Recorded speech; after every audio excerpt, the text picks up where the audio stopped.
with y'all beforehand. What do you guys think about? We're gonna have a poll real quick, right? What do you guys think about us watching some hood vlogs? I know that I know that sounds I know that sounds a little different. But what do y'all think about me watching hood vlogs? I know that sound I know, like hood vlogs. I'm just talking about like just Black America hood vlogs anywhere in the world.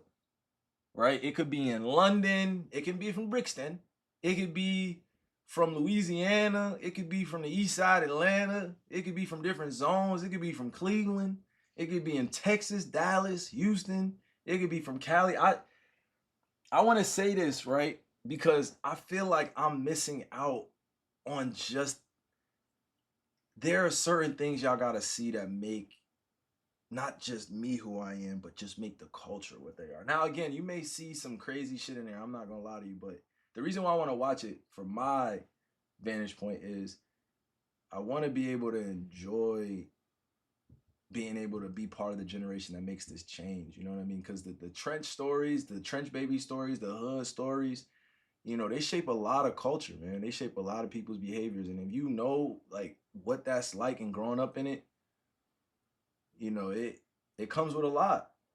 A lot of people don't want to be in the hood. A lot of people don't want to be in poverty. And I don't blame them. But to make it out is hard as hell, bro. It's hard as heck. It is a lot going on in the neighborhoods, man. And I wanted to be able to showcase the raw, unfiltered version of it. But also, I wanted to show you that what I was telling you guys about an hour ago, I'm not far off from that in terms of even though I'm connected to the professional ranks of basketball, it's like a lot of my family members, a lot of my friends, I have friends from all different backgrounds, you know. I'm just saying you and it gives perspective. It doesn't mean we have to watch 20-hour hood vlogs and stuff like that. I'm not saying that, but when I say hood vlogs, it's like just think about who's making the hood vlogs and why are they making it? And why are these hood vlogs getting millions of views? Those are the questions I ask. Is like, look who's behind the camera. There's no judgment to who's behind the camera. I'm just saying, just look at who's behind the camera and who's getting all these views and how they promote it. And why they're doing it. Like, it's just going into the middle of the hood and just be like, yo, tell me about it. And then you see just these youngins, bro. Some of them be 13, 14, 15, 16, 17, 18 young, bro, and just jumped off the porch so early. And I want to be part of this generation that not only shows them that, okay, yes, this is going on, but I can't glorify that as if that's helping us either, in our community. I got to show you guys the raw and unfiltered takes on these so you can see what's happening and see why it also impacts the overall stereotypes that are still over top, like a cloud over top of our community. Some of the stereotypes that exist within the Black community or Black people in general, I don't always agree with, you know what I mean? And those biases have real life circumstances, right? When I walk through, obviously I'm in this vessel, but if someone else in this skin tone walks through and they're not wealthy or they don't have the capital to be able to walk in the room or walk in the restaurant, there are double looks, second looks that come at that person just for being a skin tone or just from having a certain hairstyle or just having a certain beard style, right? So being judged is just, yeah, being judged by your skin tone, man. That's what I feel like the hood vlogs give people a chance to do, is judge people without really knowing the real story and context to that. It's like it's easy to glorify the negative aspects of the Black community because of these hood vlogs too. So I want to speak in between these hood vlogs and give you guys the perspective that, of course, I'm not going to speak like I come from the street, but I'm going to speak to you guys about the generalization that ends up happening afterwards, right? Because my family comes from that. My family comes from the Bronx, New York, Mitchell Projects, right there. 6 brothers and sisters, right? It was my father, my uncle, and their 4 sisters, right? And, one small apartment, 2-bedroom apartment, living on Section 8, living on government programming, and just trying to make it out. And got a grace of God and a lot of hard work. my family made it out. No, nobody lives in that same apartment anymore. So it took a lot of studying, right? It took a lot of sacrificing, right? What ultimately probably people thought was cool back in the day, and they had to stay out of the streets.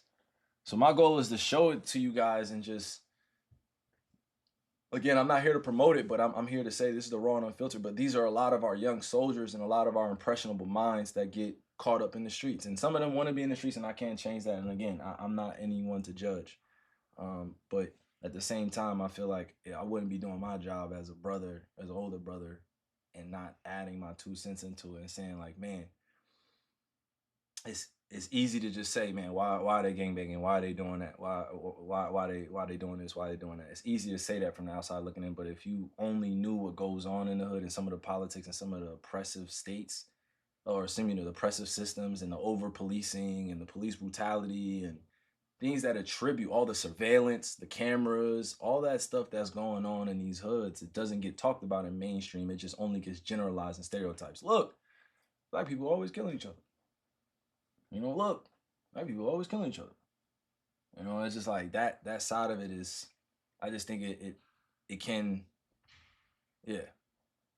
It can kill the spirit off of a young person trying to make that change, but ultimately inspires that next youngin to continue to do better and continue to want to do better. So I just want to give a huge shout out to everybody that's doing the vlogs and stuff like that, the hood vlogs, but also as I'm reacting, I think you guys can give me some good ones. But definitely, I just saw somebody say The Spook Who Sat by the Door, good book to read. I appreciate you.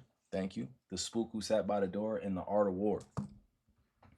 If I had 2 books to give you guys today, it would be these 2. Okay? Can you guys see? These are 2 books I would give y'all, man. Okay? And ban people in the chat too if they talking crazy shit. It ain't really up to me. But okay. Nah, it's wicked out here, man. It's wicked. And again, I am not one to just sit in front of y'all as like a quote unquote celebrity or famous person and being like, bro, nah, that's not going on. And it's like, bro, it is going on. And it affects a lot of our families. And the reason why is because basketball, for the most part, for over the last few, couple years, have been have been like it's over the past few years. History is it's been a lot. It's been a lot said. It's been a lot done. I'll show you guys again the 2 books. Here you go. And if you guys want another book too, excuse me. Excuse me. Let me see.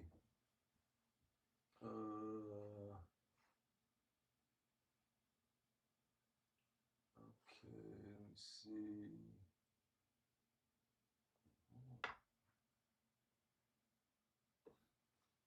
Oh, man, y'all just looking, bruh. Chill.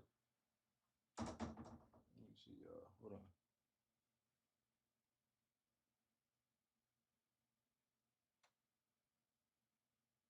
Okay. This is a good one right here. I don't know if you see it. Damn. That shit bright, ain't it? Let me see. Can you guys see that? The Wisdom of Insecurity.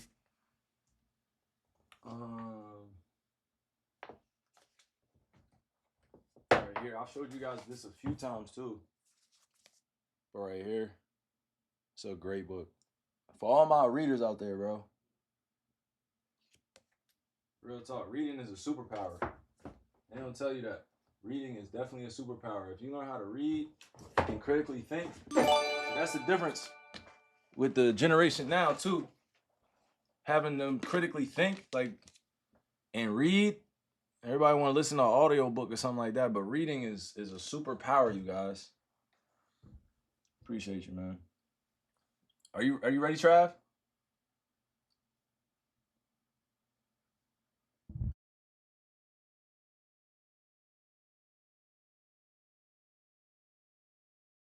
Okay. What is it? You put it up already, or is it live? What's this? I got you. Hey guys, so before we do it, wait, hold on. What is this? I don't see it. What is the poll? It says option A. What is this? Okay, what's the vote though? What's the option though? Or are they putting in? Are they typing in stuff, or is it just? Maybe I'm tripping. So you gotta put in the question and then get them choices. But I don't know your question and choices.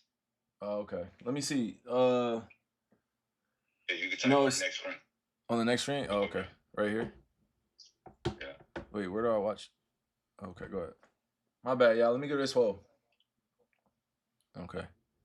Let me see. Type question. Yeah, I got you. Put your answers.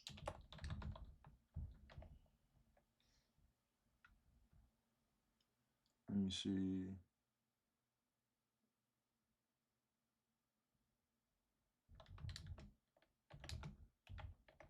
Let me see.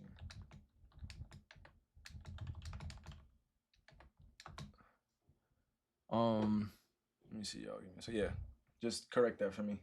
By the way, I'm going to have a section of my stream too. Somebody just mentioned it, and I just want to remind you that I will have a section for spirituality and wisdom talk, and I will have guests on for that. Again, a lot of these things that I mentioned are just general topics that I can go into detail about, but also I want to get the experts in front of you guys. I don't want to just be on stream chatting away and not having people give a lot of well researched topics, or a lot of, they've spent their lives talking about this stuff. They've spent years talking about this stuff. I can only get on the superficial level, but I need people that are smarter than me in the room. I need people that are more dedicated to their craft of being a historian, being a truth teller, right? I need all of them on that. No, just you know what? That poll just let me see. Would y'all want to just ask, would they want to see more hood vlogs? Yep. What would y'all like to see? More hood vlogs? Or what guest would y'all want more? Politics, sports, entertainment? Yeah, just give them the options.